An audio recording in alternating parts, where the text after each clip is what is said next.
নমস্কাৰ স্বাগতম জনাইছো মই চাংমাই মোৰ উন্নতি ভিডিঅ'লৈ ইয়া মোৰ উন্নতি সাইডত কাম চলি আছে ইয়া ছাদৰ ওপৰত 2x2 টাইলছ এসা 3mm স্পেচাৰ দি ফিটিং কৰা হৈছে ইয়াতে পানী লিক হৈছিল ছাদত এতিয়া আমি ইয়াতে ফাৰ্স্ট ৰিপেমেক্স মাৰি ফ্লোৰটো ৰিপেমেক্স মাৰি কিনি মই ইয়াতে 2 দিন ৰাখি তাৰপিছত চিপগিৰি দি ঢালাই কৰি তাৰ পিছত বালি মছলা দি আমাৰ যেটো সিমেন্টিং কৰাৰ পিছত বালি মছলা দি ইয়াতে টাইলছ লগোৱা হৈছে 2x4 আৰু 3mm স্পেচাৰ দিয়া হৈছে এসা মই দেখাইছো 3mm স্পেচাৰ ইয়া 3mm স্পেচ দি লগোৱা হৈছে ইয়াতে 3mm স্পেচাৰ যেটো গেপ আছে গেপটোত আমি ইপক্সি মৰা হ'ব ইয়াতে হোৱাইট সিমেন্ট নহয় আৰু ইফালে আমাৰ কাম চলি আছে মই দেখাম ৰব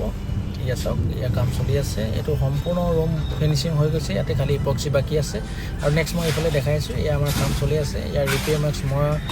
কালি পৰহি দুদিন ৰিপেমেক্স মাৰি ৰাখি দিয়া হ'ল ইয়াতে ৰিপেমেক্স এটো কেমিক্যাল এটা ইয়াতে পানী লিক হোৱা কোনো চান্স নাথাকে ৰিপেমেক্স মাৰা পিছত ইয়াতে